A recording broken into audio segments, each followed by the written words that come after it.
नमस्कार, मी स्नेहल चौधरी. आपण पाहतात एलएस मराठी. पाहूयात काही महत्त्वाच्या घडामोडी. पंढरपूर तालुक्यातील सुस्ते गावात नृत्यांगना राधा पाटलांच्या कार्यक्रमात तुफान राडा. कार्यक्रम बघायला आलेल्या प्रेक्षकांमध्ये हाणामारी. यल्लमा देवीच्या यात्रेच्या निमित्तानं राधा पाटलांच्या कार्यक्रमाचं केलं होतं आयोजन. गोंधळ होताच कार्यक्रम अर्ध्यातच बंद. भाजपचे माजी नगरसेवक उद्धव निमसे यांना जामीन मंजूर. निमसे यांना सशर्त जामीन मंजूर. मुंबई उच्च न्यायालयाचा महत्त्वपूर्ण निर्णय.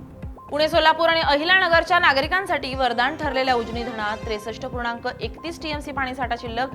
शेतीचा पाणी प्रश्न, लहान मोठ्या शेकडो पाणी पुरवठ्याचा योजनांचा प्रश्न ऐरणीवर. बीडच्या सावरगावमधील पाझर तलावाने तळ गाठला. तलावाच्या पाण्यावर अनेक शेतकऱ्यांची शेती अवलंबून. शेतकऱ्यांसमोर जनावरांच्या पाण्याचं संकट.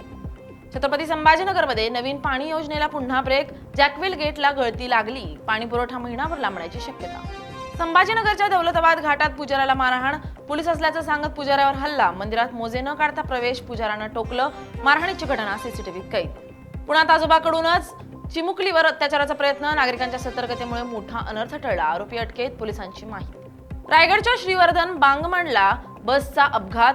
अपघातात 3 प्रवासी जखमी. चालकाच्या हलगर्जीपणामुळे अपघात झाल्याची माहिती.